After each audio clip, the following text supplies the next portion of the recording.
దేవుని వాక్యాన్ని ధ్యానించుకుందాం. రెండు చేతులు పైకెత్తి స్తోత్రాలు చెల్లిద్దాం ఒకసారి. హల్లెలూయా, హల్లెలూయా, హల్లెలూయా. దేవునికి మహిమ కలుగునుగాక. నీ కట్టడలను నేను నేర్చుకున్నట్లు శ్రమనుంది ఉండుట నాకు మేలాయును అన్నాడు దావీదు. శ్రమలు అనేవి ఎన్ని స్టేజ్లు అని చెప్పాను. శ్రమలు అనేవి నార్మల్, చాలా చిన్న చిన్న శ్రమలు వస్తాయి, యావరేజ్ శ్రమలు వస్తాయి, చాలా కఠినమైన శ్రమలు కూడా వస్తూ ఉంటాయి.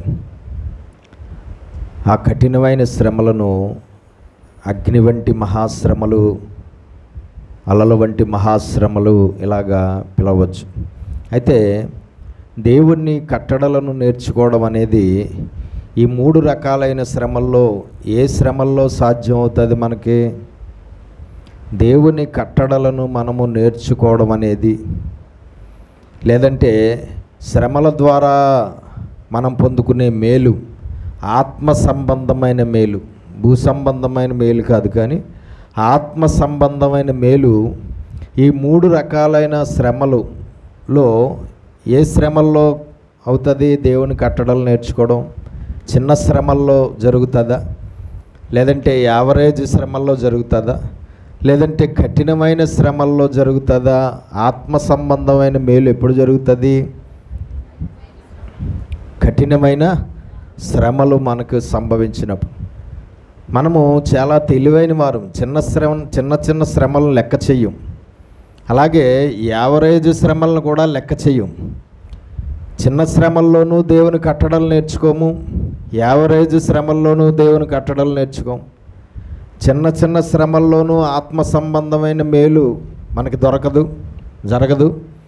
యావరేజ్ శ్రమల్లో కూడా ఆత్మ సంబంధమైన మేలు మనకి దొరకదు, లేదంటే మనం పొందుకోం. అంటే దేవుని వైపు మళ్ళుకోవడం, దేవుని వైపు తిరగడం, మన పాపాలన్నిటిని ఒప్పుకోవడం, నిండు హృదయంతో పశ్చాత్తాపడడం, దేవుని దగ్గర మన హృదయాన్ని కుమ్మరించడం, కన్నీరు కార్చి ప్రార్థన చేయడం, ఉపవాసం ఉండి మొర్రపెట్టడం, దేవుడికి ఇష్టలుగా మనం మారడం, దేవునికి అంగీకారంగా మనం బ్రతకడం, ఇలాంటివి ఎప్పుడు జరగవు? చిన్న చిన్న శ్రమల్లో జరగవు, యావరేజ్ శ్రమల్లో కూడా జరగవు కదా. జరుగుతాయా? మొత్తం యూటర్న్ తీసుకోవడం దేవుడి వైపు ఎప్పుడు జరుగుతుందంటే ఎక్కువగా కఠినమైన శ్రమలు సంభవించినప్పుడే. మన జీవితాల్లో ఇప్పుడు మనం చెప్పుకున్న మూడు శ్రమల్లో ఏవి వస్తాయి? మూడు వస్తాయా, లేదంటే ఏదో ఒక రకమే వస్తుంది ఎప్పుడైనా? మన జీవితాల్లో ఈ మూడు రకాలైన శ్రమలు కూడా వస్తూ ఉంటాయి. దేవుడు కూడా ఏం చేస్తాడంటే ముందు చిన్న శ్రమ పంపిస్తాడు దేవుని కట్టడలు నేర్చుకోవాలని. అబ్బాయి లెక్క చేయలేదు ఆ శ్రమ. మనం ఏం చేయలేదండి? లెక్క చేయలేదు.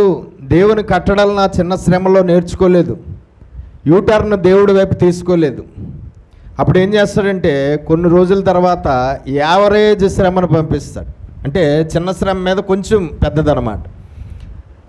అప్పుడు కూడా యూటర్న్ తీసుకోలేదు చాలామంది. అప్పుడు కూడా దేవుడు కట్టడలు నేర్చుకోరు. అప్పుడు కూడా ఏమాత్రము కూడా దేవుడి వైపు మళ్ళుకోవడం, తిరగడం, దేవునికి అంగీకారంగా మారడం, ఆత్మీయంగా ఏవైతే దేవుడికి వారికి అడ్డుగా ఉన్నాయో వాటిని తొలగించుకోవడం అనేది ఆ యావరేజ్ శ్రమలు దేవుడు పెట్టినప్పుడు కూడా చేయరండి. అప్పుడు ఏం చేస్తాడంటే మూడవదిగా కఠినాతి కఠినమైన శ్రమలను దేవుడు అనుమతిస్తాడు. కఠినమైన శ్రమలను దేవుడు అనుమతించినప్పుడు ఎంతటి వాడైనా సరే అప్పుడు ఖచ్చితంగా యూటర్న్ తీసుకుంటాడు. ఎంతటి వాడైనా అప్పుడు ఖచ్చితంగా దేవుని కట్టడలు నేర్చుకుంటాడు. ఎంతటి వాడైనా దేవుడి దగ్గరికి వస్తాడు. ఎంతటి వాడైనా దేవుడి దగ్గర విపరీతమైన ప్రార్థన చేస్తాడు. ఎంతటి వాడైనా చాలా ఉపవాసాలంటే ఎప్పుడు అలవాట్లు లేనివాడు కూడా ఉపవాసాలు చాలా ఎక్కువగా చేయడు. కంట్లోంచి నీరు ఎప్పుడూ రాదు, కానీ ఆ కఠినాతి కఠినమైన శ్రమల్లో ఇంకా నీరే వస్తుంది కళ్ళల్లోంచి, ఇంకేమీ రాదు. అంటాడు కదా వాక్యంలో, నా కన్నీళ్ళే నాకు అన్నపానములాయను. ఎప్పుడవుతాయి? కఠినాతి కఠినమైన శ్రమలు వచ్చినప్పుడే కన్నీళ్ళే మనకి ఇంకా ఆహారము, కన్నీళ్ళే పానంగా ఉంటుంది. అప్పుడు దేవుని కట్టడలను నేర్చుకోవడం అనేది జరుగుతుంది. అప్పుడు దేవుడి వైపు యూటర్న్ తీసుకోవడం అనేది జరుగుతుంది. అప్పుడు దేవుడి వైపు మళ్ళుకోవడం అనేది జరుగుతుంది. అప్పుడు దేవుడికి అంగీకారంగా మారడం అనేది జరుగుతుంది. అప్పుడు దేవుడికి వారికి మధ్యలో ఉన్న అడ్డుగోడలు ఏవో వాటిని కూల్చివేసుకోవడం అనేది జరుగుతుంది. అప్పుడు దేవుడికి దగ్గరగా నివసించడం అనేది జరుగుతుంది. అప్పుడు దేవుడి మీద బాగా ఆనుకోవడం జరుగుతుంది, బాగా డిపెండ్ అవ్వడం జరుగుతుంది, దేవుడినే దిక్కుగా భావించడం అనేది జరుగుతుంది. నువ్వే దిక్కు, ఇంకా నాకు వేరే దిక్కు లేరు అని ఎప్పుడు అంటామంటే, చిన్న చిన్న శ్రమలు వచ్చినప్పుడు అనం. మనం చిన్న శ్రమలు వచ్చినప్పుడు ఏం చేయం? యావరేజ్ శ్రమలు వచ్చినప్పుడు కూడా నువ్వే నాకు దిక్కు అని అనం. మనుషుల వైపు చూస్తూ ఉంటాం, పరిస్థితుల వైపు చూస్తూ ఉంటాం. మామూలుగా మన మీద మనం ఆధారపడిపోతాం. మనమే చేసేసుకోగలం, మనమే విడిపించేసుకోగలం, మనమే తప్పించేసుకోగలం, మనమే సెట్ చేసేసుకోగలం అన్నట్టుగా ఆ యావరేజ్ శ్రమల్లో కూడా మన వైపు చూసుకోవడం, లేదంటే మనుషుల వైపు చూడడం. కానీ దేవుడి వైపు చూడడం అనేది ఎప్పుడు జరుగుతుందంటే, కఠినాతి కఠినమైన శ్రమలు దేవుడు మనకి పెట్టినప్పుడే దేవుడి వైపు పూర్తిగా తిరగడం, దేవుడినే చూడడం, దేవుడే నువ్వే నాకు దిక్కు, నాకు ఇంకో దిక్కు లేరు అని అనడం అనేది జరుగుతుంది. కాబట్టి మన జీవితాల్లో మన పరిస్థితులను బట్టి అలాగా అనుమతి ఇస్తూ ఉంటాడు. కారణాలు ఎన్ని రకాలో ఉన్నాయి శ్రమలకు కారణాలు. ఏ కారణం ప్రస్తుతం అనుభవిస్తున్న శ్రమకు అప్పుడు కారణం ఏంటో కూడా మనం పట్టుకోలేము. ప్రజెంట్ అనుభవిస్తున్న శ్రమ చాలా కఠినమైన శ్రమ. ఆ ప్రజెంట్ శ్రమకు కారణమైన దాన్ని కూడా మనం పట్టుకోలేము. ఒక్కోసారి చిన్న శ్రమ వచ్చినా దానికి కారణం ఏంటో కూడా పట్టుకోలేం. యావరేజ్ శ్రమ వచ్చినా దానికి కారణం ఏంటో కూడా పట్టుకోలేం. దాని కారణము ఏదైనా అవ్వచ్చు. నువ్వు అనుభవించే శ్రమ ఏదైనా అవ్వచ్చు, నేను అనుభవించే శ్రమ ఏదైనా అవ్వచ్చు, దానికి కారణం కూడా ఏదైనా అవ్వచ్చు. ఏ కారణం చేత అది వచ్చిందో, ఏ కారణం చేత అది మనం అనుభవించవలసి వస్తుందో, ఏ కారణం చేత అది జరుగుతుందో మనకి తెలియకపోయినా మనం తెలుసుకోవాల్సింది ఏంటంటే, ఆ శ్రమ మాత్రం నీకు నాకు మేలు చేస్తుంది. ఆ శ్రమ నీ కుటుంబానికి నా కుటుంబానికి మేలు చేస్తుంది. ఆ శ్రమలో నీ దేవుని కట్టడలు నేర్చుకోవడం అనేది జరుగుతుంది. నా జీవితంలో దేవుని కట్టడలను మనం నేర్చుకోవడం అనేది జరుగుతుంది. ఆ శ్రమలోనే దేవుడి వైపు యూటర్న్ తీసుకోవడం జరుగుతుంది. ఆ శ్రమలోనే దేవుడి దగ్గరికి రావడం అనేది జరుగుతుంది. ఆ శ్రమలోనే దేవుడికి చాలా ఆప్తులం అవుతాం మనము. దేవుడికి మనకి మధ్యలో ఏమున్నాయో అవి అప్పుడే కూలిపోతాయి. దేవుడికి మనకి మధ్యలో ఉన్న గోడలు ఎప్పుడు కూలిపోతాయి? శ్రమలలోనే కూలుతాయి. దేవుడికి మనకి ఉన్న మధ్యలో, దేవుడికి మనకి మధ్యలో ఉన్న గోడలు మనం కూల్చుకోవాలా, దేవుడు కూలుస్తాడా? దేవుడికి మనకి మధ్యలో ఉన్న గోడలు దేవుడు కూలుస్తాడా, మనం కూల్చుకోవాలా? ఏంటి దేవుడికి మనకి మధ్యలో ఉన్న గోడలు? మన పాపములు, మన దోషములు. అందుకే మీరు చాలా ప్రార్థన చేసినా విననేరక ఉండినట్లు నా చెవిలేమి మందం కాలేదు, కానీ మీ పాపములే మీకు నాకు అడ్డుగా ఉండడం వల్ల మీ ప్రార్థన నేను వింటలేదు. రక్షింపనేరక ఉండినట్లు నా చెయ్యి కురసకాలేదు, కానీ మీ పాపములు మీ దోషములే నీకు మాకు అడ్డుగా ఉండడం వల్ల నేను మిమ్మల్ని రక్షించటం లేదు. కాబట్టి అక్కడ ఏమన్నాడు నెక్స్ట్? వాటిని మీరు కూల్చివేసుకోవాలి, అవి మీరు తొలగించుకోవాలి. కట్టుకోవడం అనేది మనం. గోడలు కట్టుకున్నది ఎవరు? దేవుడికి మనకి మధ్యలో పాపాలతోనూ, దోషాలతోనూ, అతిక్రమాలతోనూ, తప్పులతోనూ, లోక సంబంధమైన క్రియలతోనూ, భూ సంబంధమైన క్రియలతోనూ, శరీర సంబంధమైన క్రియలతోనూ, సాతాను సంబంధమైన క్రియలతోనూ, వాక్యానికి విరుద్ధమైన క్రియలతోనూ, ఆజ్ఞానికి అతిక్రమించి చేసిన క్రియలతోనూ గోడని బలంగా కట్టుకున్నది ఎవరు? మనం. కానీ దాన్ని కూల్చడం అనే పని దేవుడు చేయడు. దాన్ని కూల్చుకోవడం అనే పని కూడా ఎవరు చేయాలి? మనమే చేయాలి, మనమే చేసుకోవాలి. కట్టుకున్నది మనమే కాబట్టి కూల్చుకోవాల్సింది కూడా మనమే. దేవుడి వైపు యూటర్న్ తీసుకున్నప్పుడే ఆ గోడలు కూల్చుకుంటాం. దేవుడి వైపు కన్నులు చూసినప్పుడు మాత్రమే, దేవుడి మీద మనం పూర్తిగా ఆనుకున్నప్పుడు మాత్రమే, కఠినాతి కఠినమైన శ్రమలు మనకు వచ్చినప్పుడు మాత్రమే ఆ గోడలను మనము కూల్చుకుంటాము. ఆ గోడలను మనము కూల్చివేసుకోవడం అనేది జరుగుతుంది. దేవునికి స్తోత్రం. కొంతమంది క్రైస్తవులు కొన్ని పాపాలు చేస్తూ ఉంటారు. ఆ పాపాలు ఎప్పుడు వదిలేస్తారో తెలుసా? ఇలాంటి బోధలు ఎన్ని బోధలు విన్నా, ఎన్ని సంవత్సరాలు విన్నా వదలరు. ఎప్పుడు వదులుతారో తెలుసా ఆ పాపాలు? కఠినాతి కఠినమైన శ్రమలు వచ్చినప్పుడు చెప్పక్కర్లేదు, బోధ ఏమీ అక్కర్లేదు. అప్పుడు చాలా కఠినమైన శ్రమ వచ్చినప్పుడు అప్పుడు ఆ పాపాలు క్రైస్తవులు ఏం చేస్తారు? ఆటోమేటిక్గా వదిలేస్తారు. ఎందుకంటే ఆ పాపాల వల్లే ఆ పరిస్థితి వచ్చిందన్న సంగతి అప్పుడు వారికి అర్థమవి అప్పుడు ఏం చేస్తారు? ఆ పాపాలని విడిచిపెట్టడం అనేది, ఆ పాపాల విషయంలో పశ్చాత్తాపడడం అనేది, ఆ పాపాల విషయంలో దేవుడి దగ్గర కృప క్షమాపణ పొందుకోవడం అనేది జరుగుతూ ఉంటుంది. దేవునికి స్తోత్రం కలుగునుగాక. కాబట్టి మనం తెలుసుకోవాల్సింది ఏంటంటే, ఏ కారణం చేత వచ్చిన శ్రమ అయినా, ఏ స్టేజ్ శ్రమ అయినా నీకు, నాకు, నీ ఇంటి వారికి, నా ఇంటి వారికి మేలే చేస్తాం తప్ప కీడు చేయటం లేదు. మేలులే జరుగుతున్నాయి శ్రమలలో, కీడులు జరగటం లేదు. మేలులే పొందుకుంటాం తప్ప కీడులు పొందుకోము. జరగవలసిన మేలు మన జీవితంలో ఆ శ్రమలోనే జరుగుతుంది. ఆ శ్రమ కీడుగా కనబడుతుంది, కానీ ఆ శ్రమలోనే చాలా మేలు దొరుకుతుంది. దేవునికి స్తోత్రం కలుగునుగా. యోబు ఉన్నాడు, మహాఘోరాతి ఘోరమైన శ్రమ వచ్చింది. యోబుకు వచ్చిన శ్రమలు ఒక్కసారి టకటకా చూడకుండా చెప్పండి నాకు ఒకసారి. యోబుకు వచ్చిన శ్రమలు, ఒకే రోజులో తలెత్తిన శ్రమలు చూడకుండా టకటకా చెప్పాలి నాకు కరెక్ట్గా. ఏంటండి? ఆస్తి అంతా పోయింది. ఏంటండి? 10 మంది పిల్లలు చచ్చిపోయారు. పశువులన్నీ మొత్తం ఎగిరిపోయాయి. ఆరోగ్యం మొత్తం ఏమైంది? క్షీణించిపోయింది. ఇలాగా మొత్తం ఏ టు జెడ్ అతనికి ఉన్నదంతా ఒకేసారి పోయింది. 10 మంది పిల్లలు ఒకేసారి చచ్చిపోయారు. పనోళ్ళందరూ ఒకేసారి చచ్చిపోయారు. ఆస్తి అంతా, పశువులన్నీ ఒకేసారి చచ్చిపోయి భయంకరమైన రోగం వచ్చేసి అతడు బాధపడుతున్నాడు. దీన్ని ఏ శ్రమ అంటాం? మన భాషలో మనం ఇందాక 3 స్టేజ్లు చెప్పుకున్నాం కదా. ఇది అగ్ని వంటి మహాకఠినమైన శ్రమ. ఏంటండి? మహాకఠినమైన శ్రమ. ఇలాంటి కఠినమైన శ్రమ ఒకవేళ నీ ఇంట్లో, నా ఇంట్లోనే వచ్చిందనుకోండి, వచ్చింది ఎవరింట్లోన్నా? నాకు తెలిసి అది యోబుకి తప్ప ఇంకెవరికి దేవుడు అనుమతి ఇవ్వలేదు అనుకుంటున్నాను. యోబు మీద ఎంతో నమ్మకం ఉండబట్టి అంత ఘోరమైన శ్రమ కూడా అతను దేవుడు అనుమతి ఇచ్చాడు. నీ మీద, నా మీద నాకు నమ్మకం దేవుడికి లేదు కాబట్టి దేవుడు అలాంటి శ్రమలకు అనుమతి ఇవ్వడం. చూడండి, అలాంటి శ్రమ వస్తే యోబు ఏమన్నాడు? యోబు?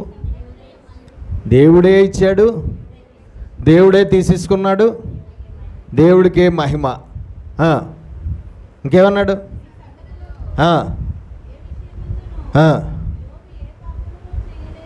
అంత శ్రమ వచ్చినా ఏ మాత్రమో కూడా ఒక పాప మాట కూడా నోటితో మాట్లాడి కూడా పాపం చేయలేదు. అన్యాయం చేశాడు దేవుడు అని అసలు అనలేదు. ఇంకా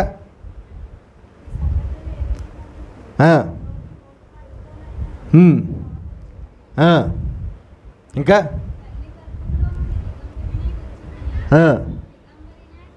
దిగంబరిగా పుట్టాను, దిగంబరిగానే పోతాను. ఇంకా యెహోవా నామమునకే స్తుతి కలుగునుగాక. అన్నీ చెప్పారు, అసలైన చెప్పలేదు ఇంతకని మీరు. అది చాలా గొప్పది, అసలైంది అది. ఏటబ్బా అన్నీ చెప్తున్నారు, అసలు చెప్పట్లేదు మనం స్త్రీలు అనుకుంటున్నాను నేను. పురుషుల వైపు చూడలేదు కానీ ఎప్పుడుని, ఎందుకంటే అక్కడి నుంచి ఏమీ రావని తెలుసు నాకు. ఏమొచ్చినా ఎక్కడి నుంచే వస్తాయని తెలుసు. అది కూడా ఏంటి అసలు రావట్లేదేంటి? అసలైన వాళ్ళు అందరి నోట్లోంచి వస్తున్నాయి కానీ అసలు రావట్లేదేంటని.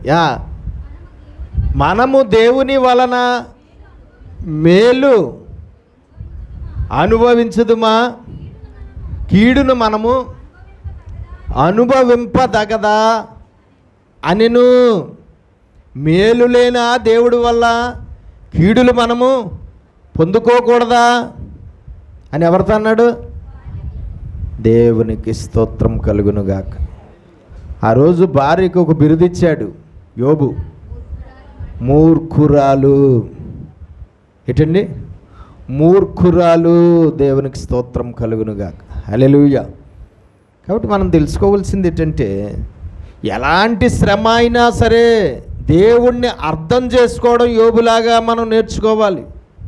ఎలాంటి శోధన వచ్చింది, ఎంత అన్యాయం చేసేసాడు దేవుడు, ఎంత భక్తి చేశాను నేను అని మనల్ని మనం చూసుకోవడం కాదు, దేవుణ్ణి మనం సరిగ్గా అర్థం చేసుకోవాలి. శ్రమలలో దేవుణ్ణి కరెక్ట్గా అర్థం చేసుకున్నాడా యోబు? సరిగ్గా అర్థం చేసుకోలేదా? యోబు భార్య, వాళ్ళిద్దరూ భార్యాభర్తలే, కానీ చూసారా ఎంత తేడా వచ్చిందో? ఇద్దరు మొగుడు పెళ్ళాలే, కానీ దేవుణ్ణి అర్థం చేసుకోవడంలో ఇద్దరికి ఎంత తేడా ఉందో చూసారా? యోబు భార్య భక్తురాలేనా, విశ్వాసేనా, అన్యురాలా? రక్షించబడిన వాడేనా, భక్తురాలేనా? అందరూ భక్తులే. బడా ఎప్పుడు తెలుస్తుందంటే, కఠినమైన శ్రమలు మనకు వచ్చినప్పుడే మన భక్తి యొక్క బడా ఏంటో తెలుస్తుంది. అందరూ భక్తులే, భర్త భార్య భక్తుడే, భార్య భక్తురాలే, పిల్లలు భక్తురాలే, ఇంట్లో ఎంతమంది ఉన్నారో అంతమంది భక్తులే. కానీ దేవుణ్ణి అర్థం చేసుకునే భక్తులు ఎంతమంది? దేవుని హృదయాన్ని ఎరిగిన భక్తులు ఎంతమంది? దేవుని మనసును గుర్తించిన భక్తులు ఎంతమంది? జరుగుతున్న పరిణామాల వెనకాల ఉన్న దేవుని చిత్తం ఏంటో మనోనేత్రాలతో చూస్తున్న భక్తులు ఎంతమంది? జరుగుతున్న పరిణామాల వెనకాల దేవుని ప్రణాళిక ఏంటో, దేవుడి ఉద్దేశం ఏంటో గ్రహించిన భక్తులు ఎంతమంది ఉన్నారు నేడు క్రైస్తవుల్లో? చాలా తక్కువ మంది ఉంటారు. యోబు అంటాడు ఒక మాట 23వ అధ్యాయంలో, చదవండి ఒకసారి. 23వ అధ్యాయం. ఈ శ్రమ తర్వాత నేను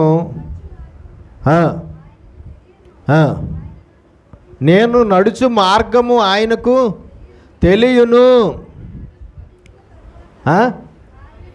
ఆయన నన్ను, ఏమండి దావీదే నీవు నన్ను శోధించితివి, నీవు నన్ను శ్రమపరిచితివి అన్నాడు అనుకున్నాం. ఇక్కడ ఎవరు కూడా అంటున్నారా మాట? యోబు కూడా అంటున్నాడు. ఎవరట? ఆయన నన్ను. ఎవరు ఆయన? ఎవరు ఆయన? దేవునికి స్తోత్రం కలుగునుగాక.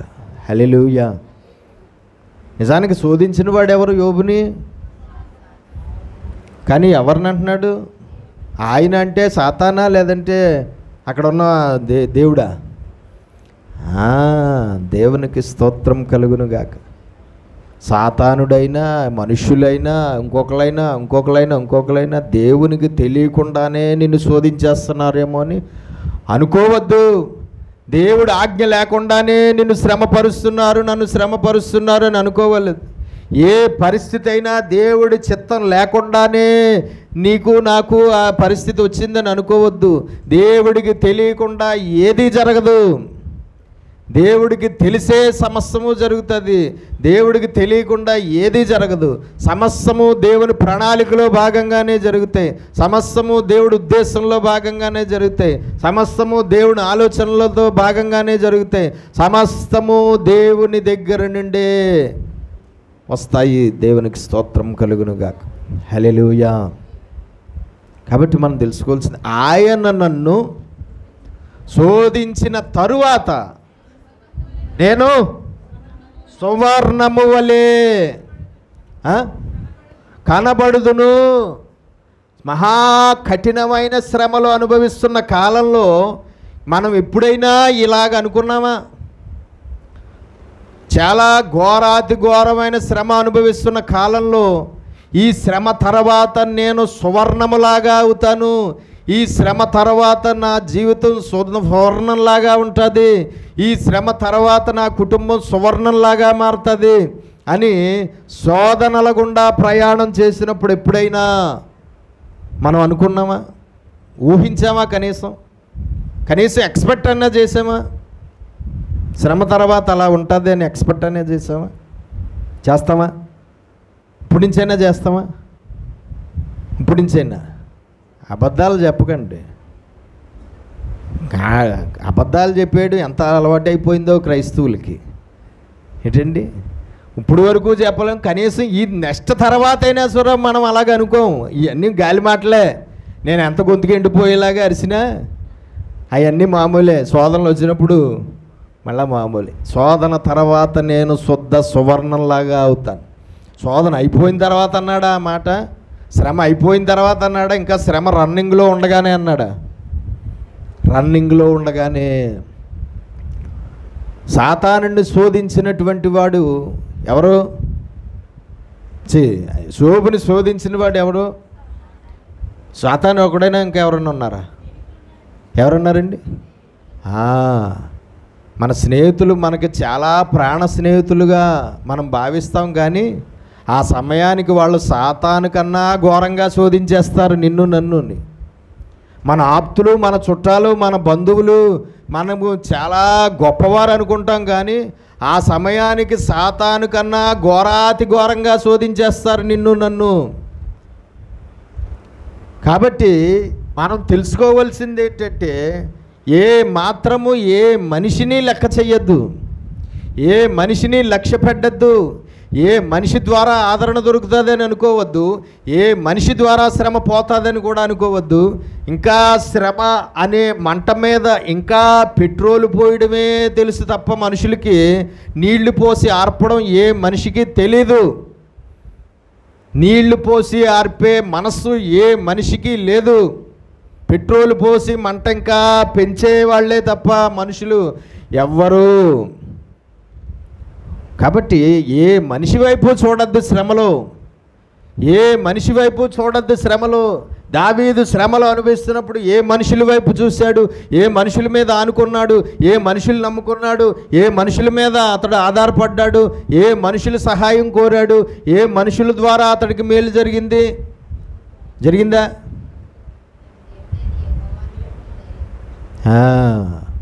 ఇంకా మనుషుల వల్ల ఏమొచ్చింది? చాలా కీడులు వచ్చాయి. మనుషుల వల్ల ఏమొచ్చిందండి? ఎన్నో కీడులు వచ్చాయి. కాబట్టి మనుషుల వల్ల ఏమీ జరగలేదు. కాబట్టి మనం తెలుసుకోవాల్సింది ఏంటంటే, యోబు జీవితంలో కూడా మనుషుల వల్ల అతనికి ఏమీ కలగలేదు.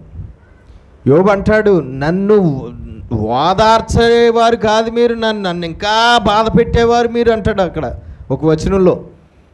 కాబట్టి మనం తెలుసుకోవాల్సింది ఏంటంటే, దేవుడి వల్లే ఏదండి, సహాయమైనా దేవుడి వల్లే, ఓదార్పు అయినా దేవుడి వల్లే, ఆదరణ అయినా దేవుడి వల్లే, ఏమైనా ఎవరి వల్ల? దేవుడి వల్లే. దేవునికి స్తోత్రం.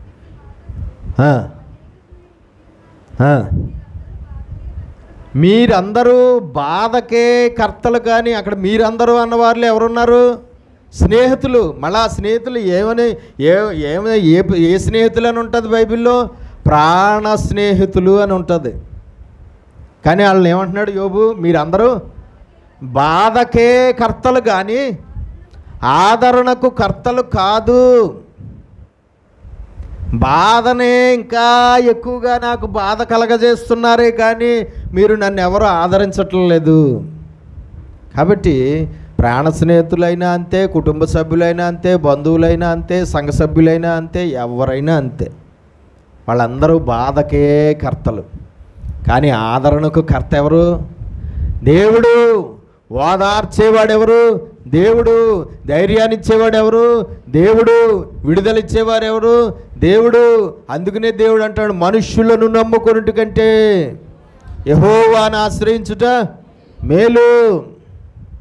మనుష్యుల సహాయము వ్యర్థము. కాబట్టి మనం తెలుసుకోవాల్సింది ఏంటంటే, ఈ శోధన తర్వాత, ఈ శ్రమ తర్వాత నేను ఎలా ఉంటాను? సువర్ణము. ఆయన దేవుడి మనస్సును ఎరిగినవాడు కాబట్టి, దేవుని హృదయాన్ని ఎరిగినవాడు కాబట్టి, దేవుడు గుణలక్షణాలను ఎరిగినవాడు కాబట్టి, ప్రస్తుతం జరుగుతున్నటువంటి దాన్ని ఆయన సమస్తాన్ని తేటగా గ్రహించినవాడు కాబట్టి, ఇప్పుడే నేను నలుగుతున్నాను కానీ దేవుడు ఇప్పుడు నన్ను నలుపుతున్నాడు, కానీ తర్వాత నేను దేవుడి వలన ఏమవుతాను? సువర్ణంలాగా అవుతాను అని అతడు శ్రమలోనే అతడు గ్రహించాడు. నువ్వు నేను నీ శ్రమలో నా శ్రమలో ఆ సత్యాన్ని గ్రహిస్తున్నామా? నీ కుటుంబము నా కుటుంబము శ్రమలో ఉండగా సత్యాన్ని గ్రహిస్తున్నామా? ఈ శ్రమ తర్వాత దేవుడు నన్ను శుద్ధ సువర్ణంగా చేస్తాడు. ఈ శ్రమ తర్వాత నేను గొప్ప ఆశీర్వాదం పొందుతాను. ఈ శ్రమ తర్వాత గొప్ప మేలు జరుగుతుంది. ఈ శ్రమ తర్వాత ఊహించలేనంత గొప్ప ఆనందాన్ని సంతోషాన్ని దేవుడు నాకు ఇస్తాడు. ఈ శ్రమ తర్వాత నాకు చాలా గొప్ప దీవెన దొరుకుతుంది అని శ్రమలు కొనసాగుతూ ఉన్నప్పుడు ఎప్పుడైనా మనం అనుకున్నామా? శ్రమలో ఇంకా ప్రయాణం చేస్తున్నప్పుడు ఎప్పుడైనా అలాంటి విశ్వాసం మన అంతరంగంలో పనిచేసిందా? శ్రమలను చూసి భయపడ్డమే జరుగుతుందా శ్రమలో ఉన్నప్పుడు? లేదంటే శ్రమ తర్వాత జరగబోయేదేంటో నీకు కనబడుతుందా? శ్రమలను చూసి బాధపడ్డమే జరుగుతుందా? శ్రమ అయిపోయిన తర్వాత నీ బ్రతుకు ఎలా మారుతుందో నువ్వు చూడగలుగుతున్నావా?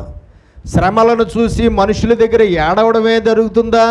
శ్రమ అయిపోయిన తర్వాత ఎంత గొప్ప ఆశీర్వాదం దొరుకుతుందో నీ మనోనేత్రాలతో నేను చూడగలుగుతున్నామా? ఒకవేళ చూడగలిగితే, ఒకవేళ ఆ విశ్వాసం శ్రమల్లో ఉండగా మనకు పనిచేస్తే, శ్రమలో మనకి ఏ బాధ ఉండదు, శ్రమలో ఏ బెంగ ఉండదు, శ్రమలో ఏ దుఃఖము ఉండదు. శ్రమ అనుభవిస్తున్న కాలంలో ఏ మాత్రము టెన్షన్ పడడం కానీ, బాధపడడం కానీ, కృంగిపోవడం కానీ ఏమీ అవ్వం మనం.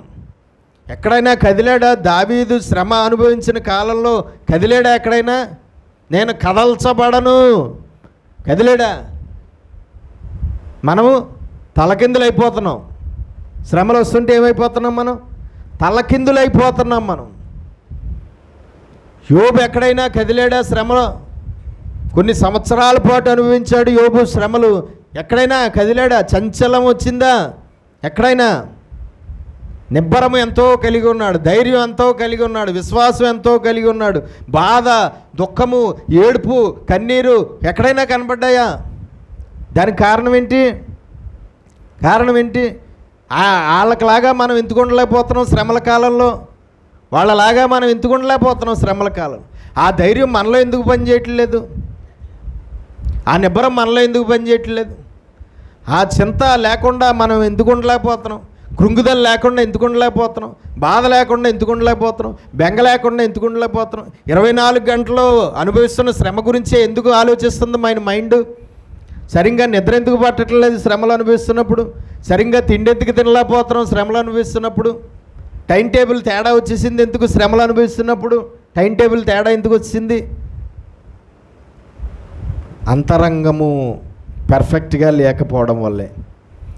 దేవుడు అంటే ఏంటో మనకి ఇంకా సరిగ్గా అర్థం కాకపోవడం వల్లే, దేవుని చిత్తం, దేవుని ప్రణాళిక, దేవుని ఉద్దేశం, దేవుని యొక్క విధానము, ఆలోచన, తలంపులు మనకి ఇంకా అర్థం కాకపోవడం వల్లే, మన మనోనేత్రాలు ఇంకా తెరవబడకపోవడం వల్లే, విశ్వాసం అనేది అదృశ్యమైన వాటిని ఉన్నది అని రుజువంటుగా ఏ విశ్వాసం అయితే ఉందో అది ఇంకా మనలో పనిచేయకపోవడమే. శ్రమ తర్వాత ఏం జరుగుతుందో నీ మనోనేత్రాలతో నువ్వు చూడలేకపోవడమే. శ్రమ తర్వాత ఏం జరుగుతుందో మనము సరిగ్గా తెలుసుకోలేకపోవడమే. దీనంతటికీ కారణం అసలు దేవుడు అంటే ఏంటో మనకి ఇంకా పూర్తిగా అర్థం కాకపోవడమే. వాళ్ళందరికీ దేవుడు అంటే ఏంటో, దేవుడు మనసు ఏంటో, దేవుడు విధానం ఏంటో అంత బాగా అర్థమైంది కాబట్టి ఎక్కడ ఒక్క మాట నోటితో వాళ్ళు దేవుడి గురించి తప్పుగా మాట్లాడలేదు. అన్యాయం చేశావు ప్రభువా అన్న మాటే వాడలేదు. లేదంటే ఎందుకు ఇలా చేశావు, ఎందుకు దీన్ని అనుమతించావు, ఎందుకు కష్టం పెట్టావు, ఎందుకు ఇలాగైపోయావు లేదంటే అనలేదు. లేదంటే వాళ్ళు చూసుకోలేదు, స్వనీతి అనేది వాళ్ళలో పనిచేయలేదు, వాళ్ళు ప్రార్థనలు దేవుడికి విరోధంగా చేయలేదు, వాళ్ళు ఏ మాత్రము వాళ్ళ భక్తిని చాలా గొప్ప భక్తిగా ఆ శ్రమలలో ఎంచుకోలేదు. నాకు భక్తి చాలా గొప్పది కదా, అలాంటి నన్ను ఇంత మంచి భక్తుడిని, ఇంత భక్తి గల కుటుంబాన్ని ఎందుకు నువ్వు శోధిస్తున్నావు అని అనలేదు. అన్నారా? దేవునికి స్తోత్రం కలుగునుగా. వాళ్ళ జీవితాల్లో తర్వాత ఏమేం జరిగింది చెప్పండి? దావీదు జీవితంలో తర్వాత ఏం జరిగింది? సువర్ణం అయిందా? దావీదు జీవితం శ్రమ తర్వాత సువర్ణం అయిందా? ఓకే. యోబు జీవితం శ్రమ తర్వాత సువర్ణం అయిందా? నీ జీవితం ఎందుకు అవదు మరి? నా జీవితం ఎందుకు అవ్వదు? నీ శ్రమ తర్వాత నువ్వు సువర్ణం ఎందుకు అవ్వవు? నా శ్రమ తర్వాత నేను సువర్ణం ఎందుకు అవ్వను? నువ్వు సువర్ణము అయ్యే వరకు శ్రమ ఉంటేనే సువర్ణం అవుతావు. ఈ లోపల మనం కంగారు కదా, సువర్ణం అవ్వకుండానే సువర్ణం అయిపోతామేమో అన్న భయం పట్టేసుకుని నేను సువర్ణం అయిపోయానని అంటే ఎలాగా కొంప ములిగిపోద్ది, నా బతుకు సువర్ణం అయిపోకూడదు, అందుకని సువర్ణం అవ్వే వరకు ఆగట్లేదు. మనం తీసేయి శ్రమ తీసేయి, శోధన తీసేయి, కష్టం తీసేయి, బాధ తీసేయి, తప్పించేయి, విడిపించేయి, రక్షించేయి, కాపాడేయి. దేవునికి స్తోత్రం. అయ్యో, నిన్ను సువర్ణంలాగా చేయడానికి దేవుడు కొలిమిలో వేసి కాలుస్తూ ఉంటే పూర్తిగా కాలిన తర్వాతే కదా సువర్ణం అవుతాము. ఏదో ఇంత నిప్పు తగలగానే ఆపే మంట ఆపే అంటే సువర్ణం ఎలాగవుతాం? మనం సువర్ణం ఎలా అవుతామండి? అవగలమా? దేవునికి స్తోత్రం కలుగునుగా. కాబట్టి దేవుడు కొన్ని మంటలు పెట్టినప్పుడు ఆ మంటలో బాగా కాగాలి. మనం మంటలో బాగా కాగాలి, మంటలో బాగా వేడెక్కాలి, ఒళ్ళంతాన్ని మంటలో బాగా బతుకు ఏగాలి. చూడండి, కొన్ని రకాల ఆహార పదార్థాలకి ముందు ఏం చేస్తారు ఆడవాళ్ళు? వాటిని తయారు చేయడానికి ముందు ఏం చేస్తారు? బాగా వేపుతారు. కొంచెం వేపితేనే దానికి రుచి వస్తుంది. వేపకుండా ఇచ్చితే నిన్న పాస్టమ్ గారు మరదలు పప్పు వేపకుండా పప్పుసారి కాసేసింది, నోట్లో ఎట్లా పోయింది దాన్ని. ఏమ్మా అంటే పప్పు వేపలేదండి అంటుంది పాస్టమ్ గారు. పప్పు ఏపిన తర్వాత పప్పుసారి కాస్తే అద్భుతంగా ఉంటుంది. ఆ పప్పు వేపకుండా పప్పుసారి కాస్తే నోట్లో పెట్టలేము, దాన్ని పప్పు కంపు వస్తుంది. కాబట్టి నీకు రుచి బాగా ఉండాలంటే దాన్ని ఏం చేయాలి? ముందు పప్పుసారులు వేసి కలబెట్టడానికి ముందు ఏం చేయాలి? ఏపాలి. దేవునికి స్తోత్రం కలుగునుగాక. కాబట్టి రుచి తినాలనుకోవాలి, కానీ అడ్డమైన గడ్డలు తిందాం అనుకుంటూ పెట్టండి. మనం రుచికరమైనవి తినాలి, సువర్ణంలాగా మారాలి. మనం సువర్ణంలాగా నిన్ను మార్చడానికి దేవుడు మంట పెడితే కొలిమిలో వేసి కాలుస్తుంటే మనం వద్దు అంటే మరి సువర్ణం ఎలాగవుతాం? దేవునికి మహిమ కలుగునుగా. యోబు జీవితంలో సువర్ణం అయిందా? చదవండి ఒకసారి. యోబు జీవితంలో సువర్ణం అయిందా అవ్వలేదో ఎక్కడుంది? చదవండి.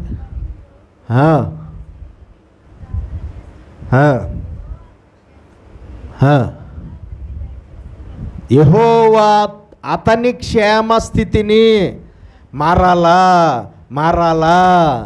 దేవునికి స్తోత్రం కలుగునుగాక. మరలా అతనికి దయచేసెను. పూర్వము కలిగిన దానికంటే రెండంతల అధికముగా, రెండంతల ఆశీర్వాదం పొందుకోవాలంటే ఒక్కొక్కసారి ఉన్నదంతా పోగొట్టుకోవాల్సి వస్తుంది.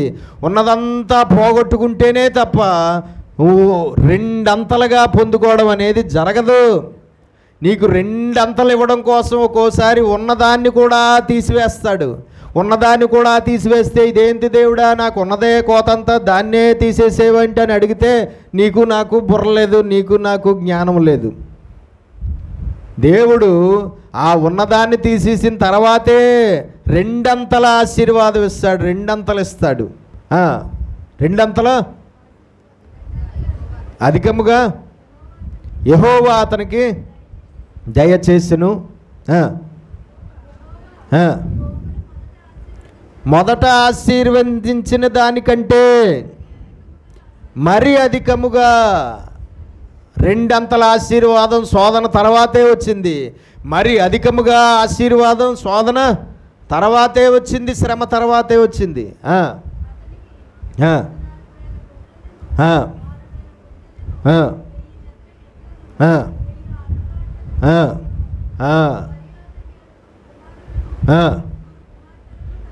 మళ్ళా 10 మంది బిడ్డలు మళ్ళా పుట్టేశారు. మళ్ళా 10 మంది సంతానాన్ని యాజ్ ఇట్ ఈజ్గా దేవుడు ఇచ్చేశాడు. ఇస్తేనేటండి వాళ్ళు వేరు, వాళ్ళు రారు కదండి, వాళ్ళు పోయినోళ్ళు, వాళ్ళు మంచోళ్ళు, వీళ్ళు చెడ్డోళ్ళు అంటారా? మనమైతే ఎలాగంటాం? అబ్బాయి నాకు వీళ్ళు వద్దండి, నాకు వాళ్ళే కావాలి. సేమ్ యాజిటీగా 7 కొడుకులకు బదులు 7 కొడుకులు ఇచ్చాడు, 3 కూతుళ్ళు బదులు 3 కూతుళ్ళు ఇస్తారు. మనమైతే ఏమంటాం, నాకు ఈ 10 మంది వద్దు, నాకు ముందు 10 మందే కావాలంటాం మనమైతే కదా. కానీ ముందు ఆడపిల్లల గురించి రాయలేదు సాక్ష్యం, తర్వాత ఆడపిల్లల గురించి రాయబడిన సాక్ష్యం. ఎంతో సుందరవతులట, సౌందర్యవతులట అండి. ఎవరు? తర్వాత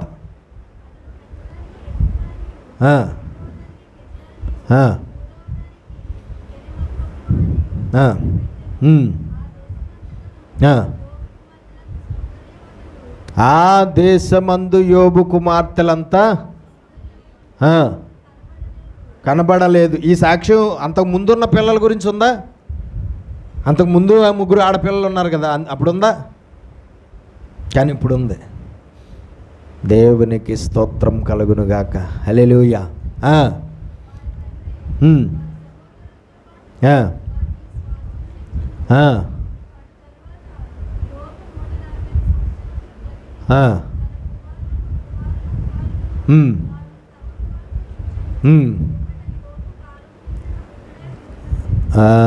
దేవునికి స్తోత్రం కలుగును.